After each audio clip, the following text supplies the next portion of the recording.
No sé, Mercedes, ¿qué decís? Si espero un poquito o seguimos.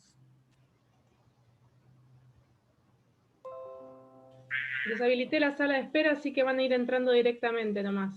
Así que si querés andar Sé que compartiendo y sí. sí. Bueno, porque si no se nos va a hacer muy tarde también. Sí, Dice, el sí. anfitrión inhabilitó la función de compartir pantallas. Debe ser automático, porque toda Sí, la porque hay que vez... configurarlo. Que sí, tenés un anfitrión mala onda. Ahí te permití, Emily. Mala onda. Bueno, ahora a ver. Ay, Dios.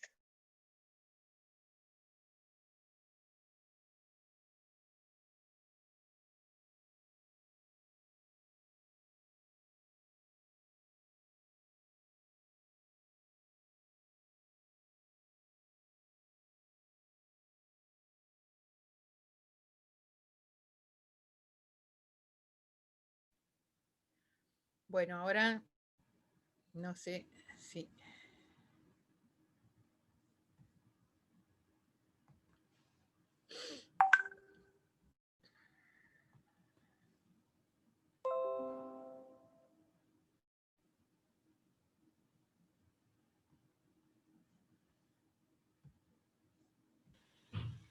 Ahí Ahora se ve. sí. Perfecto, vamos con el cubo.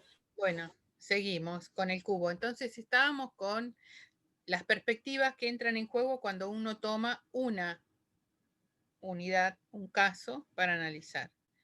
La otra cuestión es, bueno, los aspectos de la educación y que uno quiere mirar es si la cuestión de la integración, la cuestión de la discapacidad, la cuestión de los niños y el trabajo, esos son las perspectivas, y después en qué tipo de grupos, si en toda la población, si lo vamos a hacer en un tramo de la población, en un recorte, en un grupo etario, en un grupo religioso.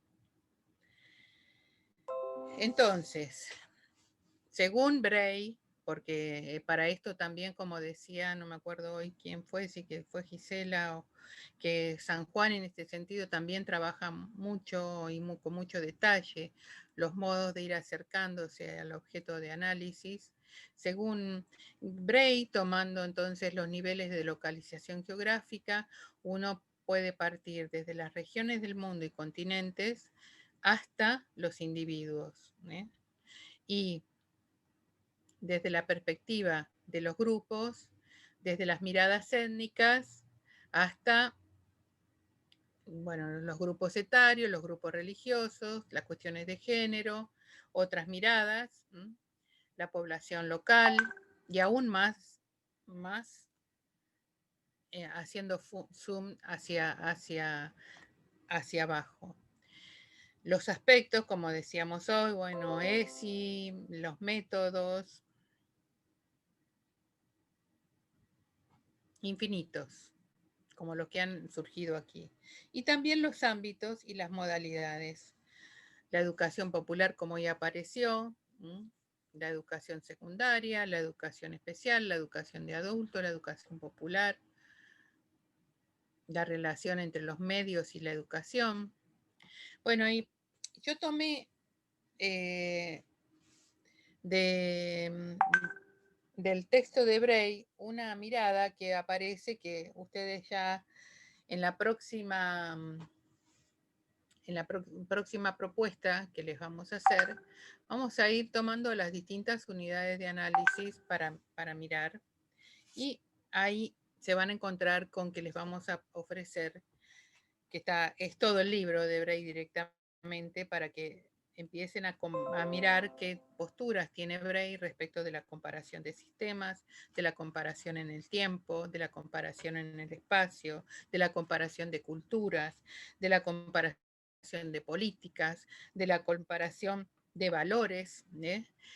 Y esta mirada, que esta autora que trabaja la cuestión de la comparación en el tiempo, me pareció que podía ser una buena forma de ir pensando que estas miradas también están presentes en las otras los otros objetos que nosotros podemos tomar para comparar.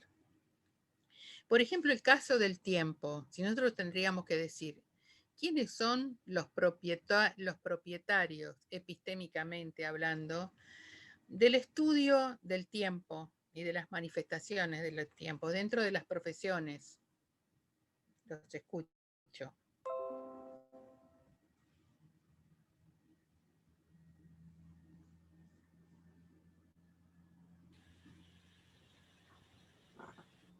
No, Emilia, no entendí muy bien la pregunta. ¿A qué Yo te también iba a refieres decir con lo las mismo. profesiones? Emisebel, ejemplo. tú deja de compartir si te... por ahí. Ah, espérate. ¿Quiénes son, en el plano de las investigaciones, quiénes son los dueños? Yo le agrego comillas. Claro, muy bien. Propietarios del tiempo en las investigaciones. Yo voy a estudiar la relación entre la cultura y la educación. Sí. De todas las profesiones que tenemos en nuestro, incluso dentro de nuestro, del tema cultura, para tomarlo de alguna manera, para analizar esas perspectivas. ¿Qué grupo de profesionales, de investigadores, pueden mirar la cultura con enjundia, con conocimiento, con saberes, con construcciones teóricas de tradiciones centenarias? Serían los antropólogos. Iba Yo a también decir iba a decir sociólogos, pero bueno, sociólogo. antropólogos. Bueno, por ahí los sociólogos tienen Los un clásicos. poco más en cuestiones que tienen que ver con la sociedad, las relaciones, bueno, pero pongamos, por decir algo, digamos, estamos tirando ideas. Si uno dice el tiempo, si yo voy a trabajar comparativamente etapas del... ¿Quiénes son?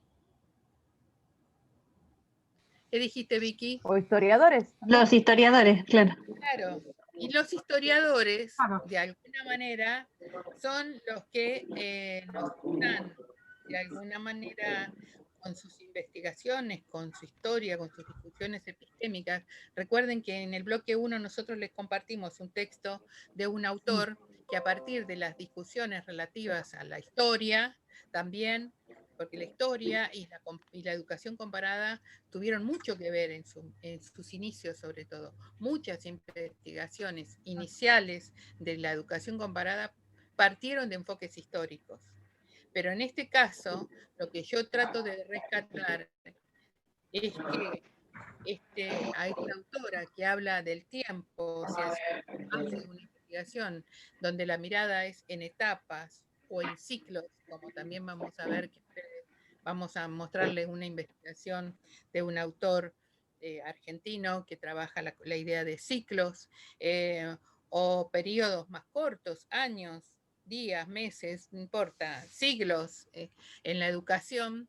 La perspectiva es histórica, ¿no? Y eso que arrastra miradas y construcciones que son propias de un campo disciplinar y que derraman también en lo que nosotros investigamos como historia de la educación.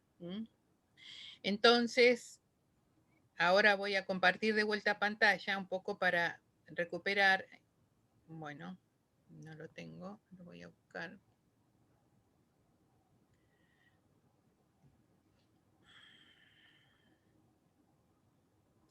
Que son perspectivas que también están en la educación, como vamos a ver, pero que también han estado en las investigaciones históricas. Y un poco lo que quería más que nada era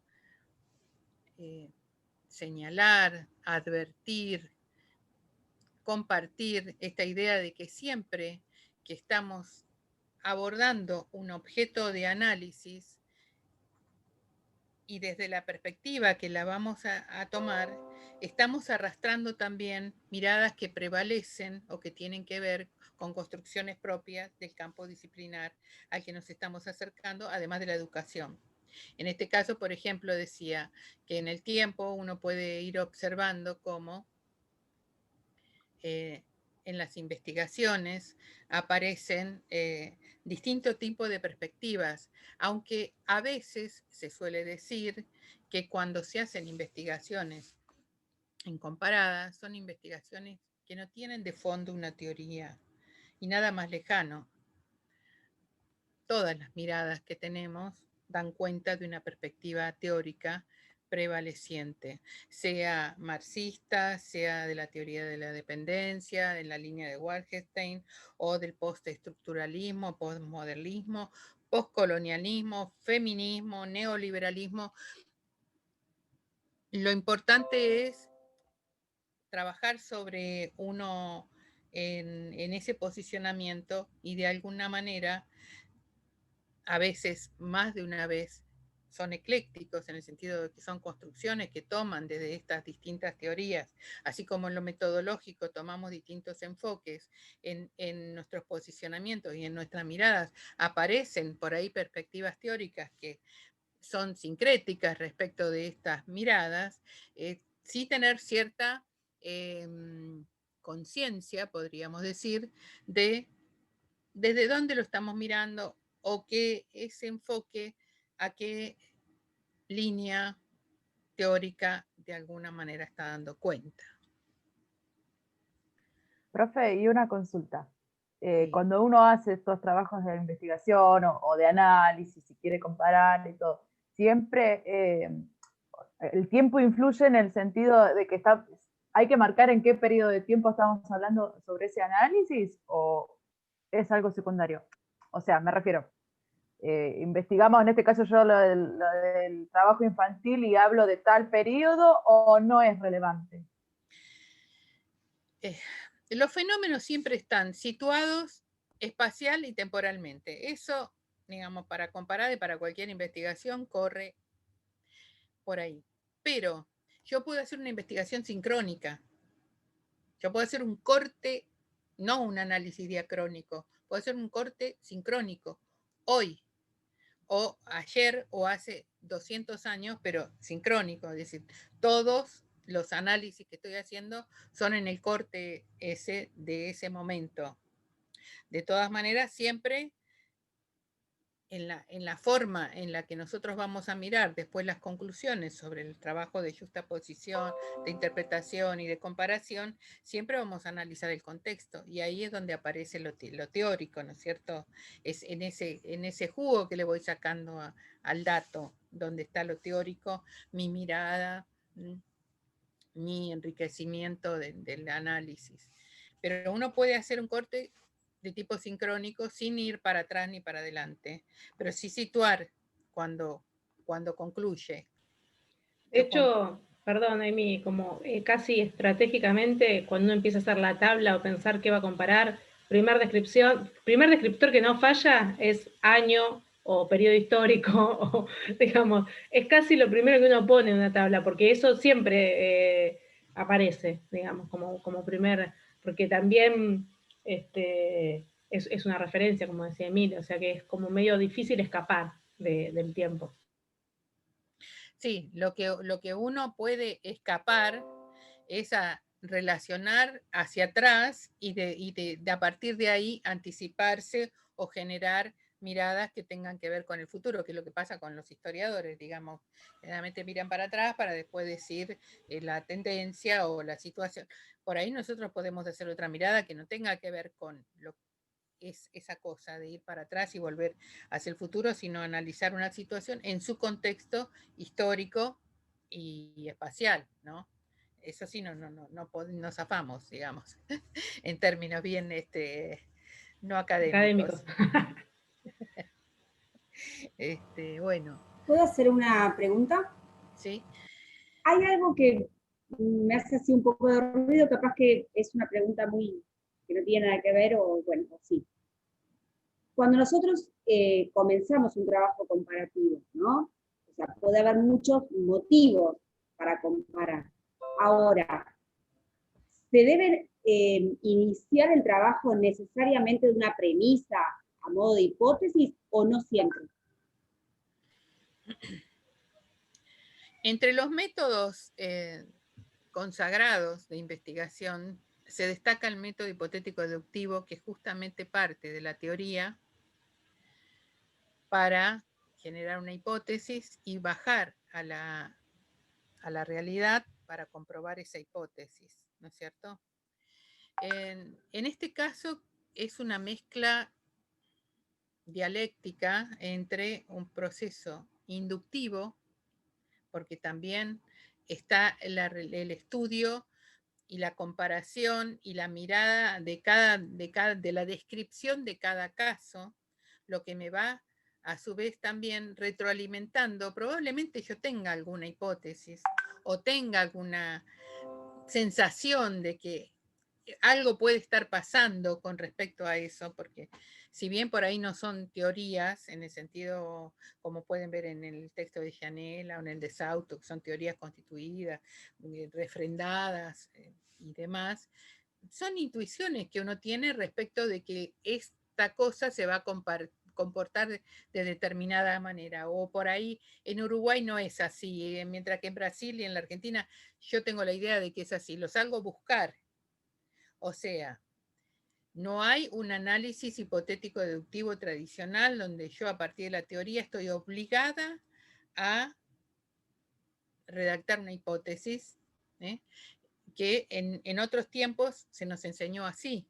Digamos, en otros tiempos se nos obligaba, aunque no la tuviéramos todavía del todo construida y aún científicamente era difícil hacerlo, se obligaba a que se redactara la hipótesis para después con los hechos contrastar esa realidad. Pero en este caso, en educación comparada y en los tiempos actuales, la idea de la construcción de la hipótesis casi a veces se piensa como una conclusión final, donde yo ya tengo la construcción, ya busqué, ya vi, y entonces puedo hacer una afirmación, porque una hipótesis no es una pregunta, una hipótesis es una afirmación. Entonces, creo que esta flexibilidad que nos estamos permitiendo también acompaña un proceso de verdadera indagación, ¿no es cierto? No sé si te contesté, Silvina. Sí, sí, sí. Lo que pasa es que en función de cómo yo hice el trabajo, en realidad, antes de pisar sobre terreno que no conocía, preferí pisar sobre terreno conocido. Entonces abordé todo el tema de lo que es la inclusión de personas con discapacidad, entonces tomé 3 resoluciones que de hecho las conozco, busqué 2 trabajos monográficos de tesis, y en realidad en la introducción de lo que es el informe de lectura puse, no una hipótesis, pero sí de alguna manera parto como de una idea y cierro el informe como reafirmando esa idea luego del análisis de los textos, ¿no? O sea, de las resoluciones y de los trabajos. Tomando solamente dos cuestiones puntuales a modo de escritor.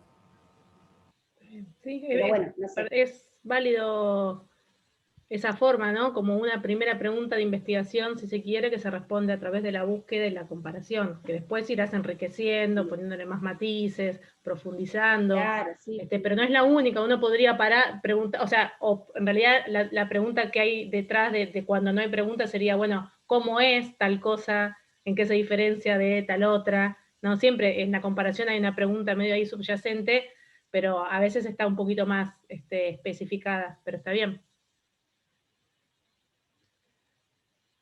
Yo vengo a ser acá la guardiana del tiempo un poco. Podemos ahora hacer un poco algunas preguntas, pero estamos ya cercanas a las 9 de la noche.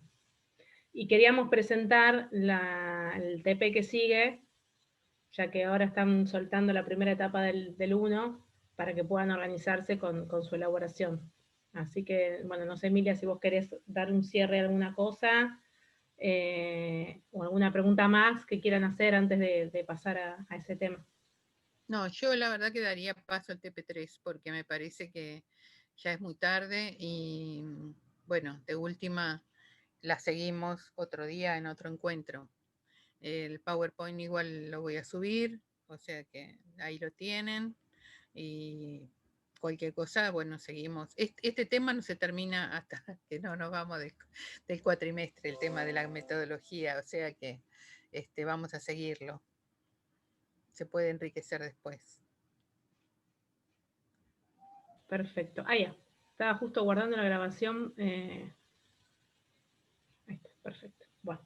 Bueno, entonces hacemos así. Acabamos de habilitar en el aula virtual, que ahora voy a compartir, ¿sí? En lo que sería ya el trabajo práctico número 3, ¿sí? Que vincula de alguna manera cuestiones metodológicas que se estuvieron viendo del bloque 2 y también, bueno, que se están trabajando en el TP1, que es el integrador, con contenidos que son propios del bloque 3, ¿sí? Yo lo que voy a hacer ahora es compartir pantalla. Lo voy a...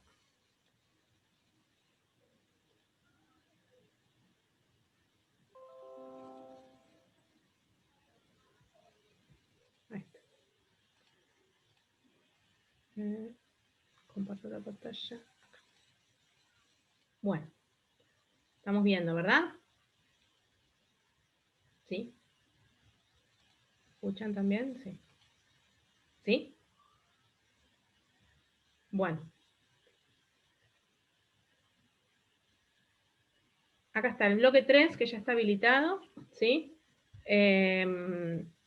Y dentro del bloque 3 tenemos los contenidos, y van a encontrar en este momento, acá dentro, en este librito están las consignas, va a estar el acceso para la entrega, ¿sí? Lo que intentamos hacer con Emilia y con las chicas es, bueno, unificar todo lo que es vinculado a los prácticos en un solo espacio, ¿sí? Obviamente en cada bloque, referido a cada práctico.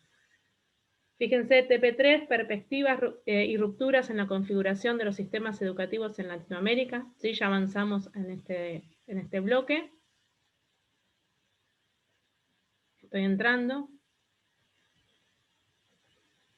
Acá están las consignas, que ahora se las voy a comentar, pero algo que me parece muy importante, que tal vez no lo sepan, y como hoy comentaron que alguien por ahí no tenía las consignas, que las vio una vez y demás, independientemente de que, por supuesto, cada vez que ingresan al libro las consignas están, si ustedes entran acá a esta ruedita, esperen que justo me llaman por teléfono.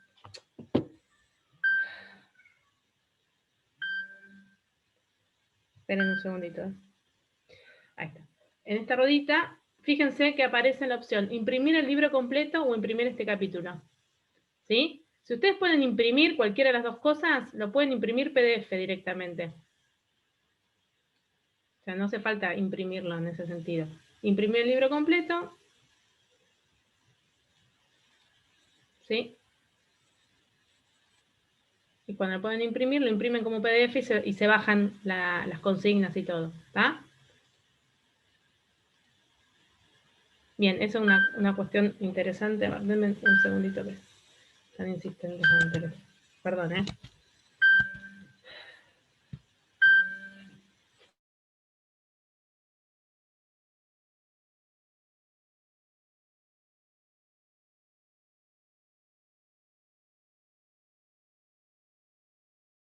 Bueno, disculpen, cosas caseras.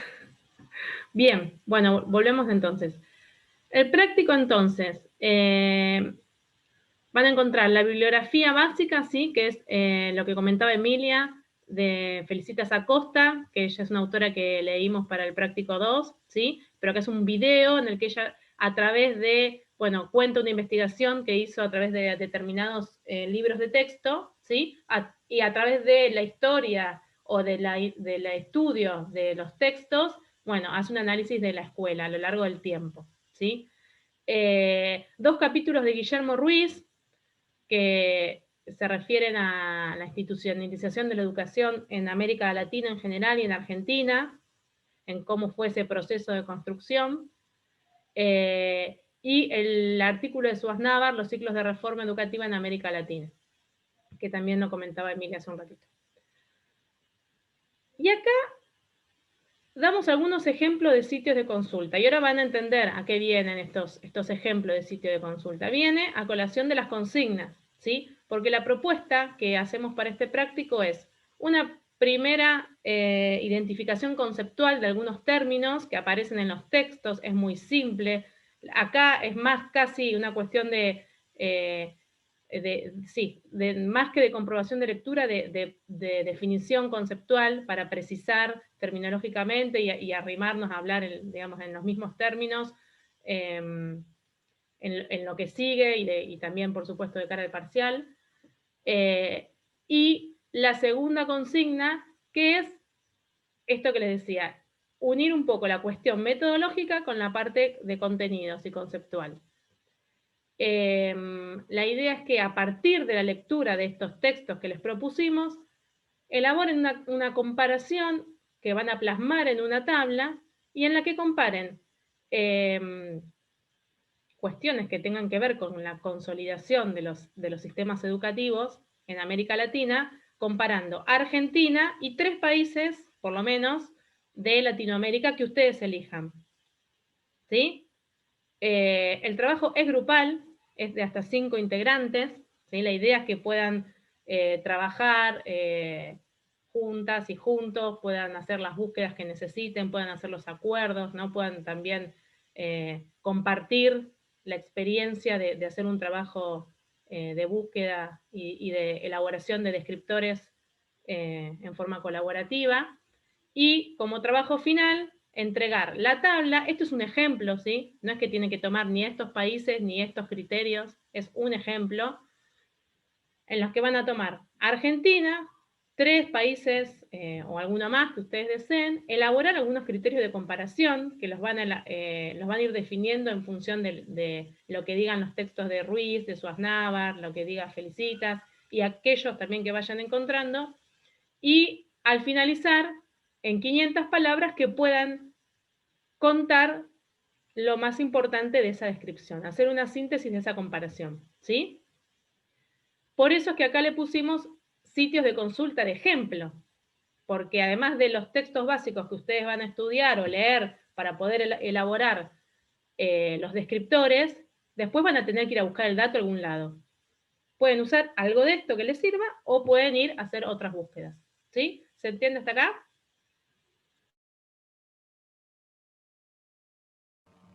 Mercedes, solo una pregunta porque no alcanzo a ver bien todo. La síntesis, más o menos, cantidad, palabras o... 500 no sé si palabras. 500 palabras como máximo. Sí. Disculpa, no, se me cayó justo el auricular, no te escuché. 500 palabras.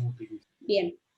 Igual está en el aula, ¿sí? Quédense tranquilas que esto ya está habilitado. La idea es que se puedan juntar, fíjense que es hasta 5 integrantes. El que es de 224 páginas, en la 86 está.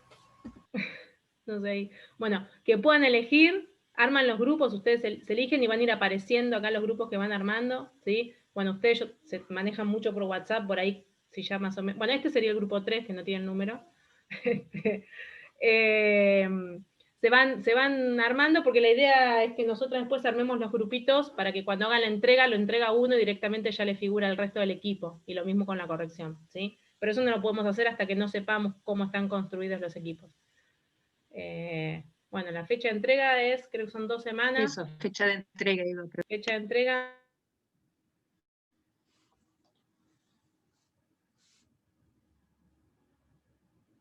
El 21 de octubre, ¿sí? Por eso también la idea de que lo puedan hacer en equipo, que empiecen a trabajar. La idea es que lo puedan entregar porque acá hay conceptos que entran también para el parcial, entonces, bueno, poder hacerlo antes de la clase de consulta, ¿sí? La clase de consulta está en el cronograma, es la última semana de octubre, si yo no recuerdo mal, ahí me voy a fijar, pero por las dudas, ¿sí? Como que también... acá. Sí, la semana del 26 al 30 de octubre. El segundo tramo del trabajo integrador? A ver...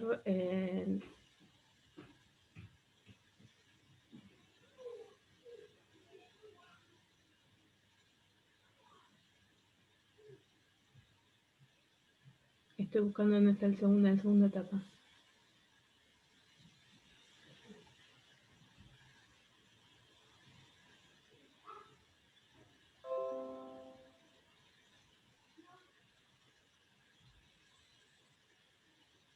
Acá en el cronograma tenemos pautada la entrega final, ¿sí?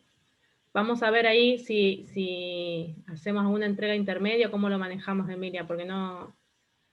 Sí, en realidad la idea sería que ni bien terminan la entrega de la etapa 1, nosotros ya enviarles rápidamente la consigna para la segunda etapa y vamos a tratar, siempre tratamos de que no se superponga con otras entregas, ni del TP3, ni del parcial, pero en realidad la intención es, entregaron el viernes, hoy fue el teórico, cuanto antes poderles mandar las consignas para que ustedes sigan teniendo eso, porque el TP3 también les va a alimentar el TP1. Entonces, bueno, que ese proceso continúa siempre retroalimentándose. Esa es la idea. Como que el TP1 es un telón de fondo que está en la cursada desde el primer día hasta el último. Háganse esa idea. Siempre van a tener eso como un segundo nivel, digamos, de trabajo, más personal.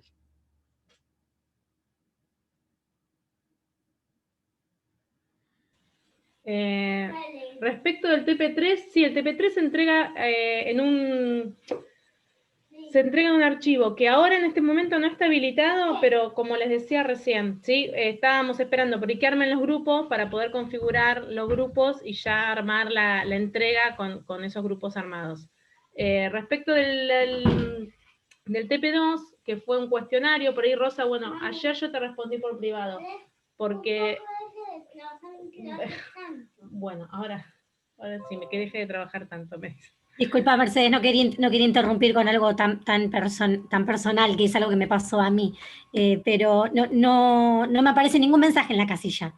De todas formas, después nos podemos comunicar por privado, así no bueno, extendemos dale. la... Sí, ahora lo vemos entonces. Lo que pasó Sí, no te preocupes. Oportunidades, pero entonces si no fue a vos, fue a alguien que le pasó lo mismo. Figuraba como que lo hicieron, pero no presionaron enviar. El cuestionario, si uno no lo envía, queda como el intento y que no se contabiliza.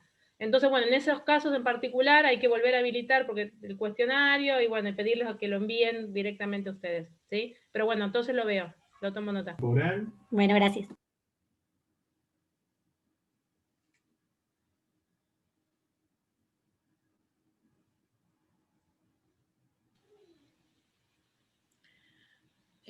Sí, con respecto a si hay un número mínimo, no sé si se me escucha ahí,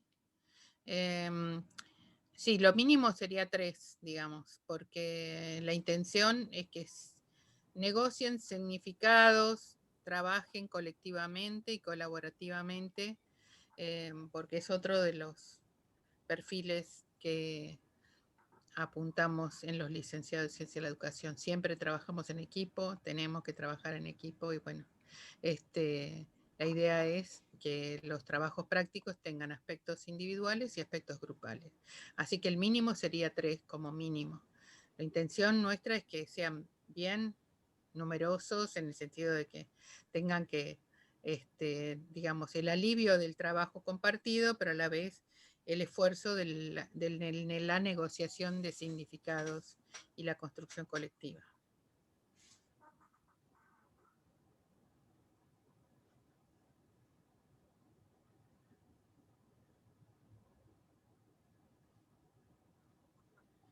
Bueno, yo creo que ya podríamos ir dejando, ¿no? Sí. Despidiéndonos hasta la Estamos próxima. Todos poniendo la comida en cualquier momento.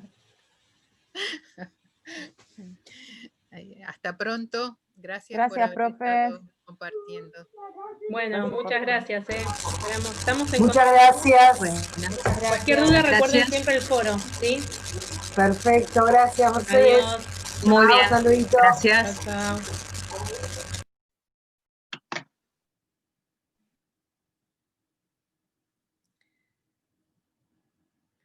¿Nos quedamos solos? No, podemos cerrar acá.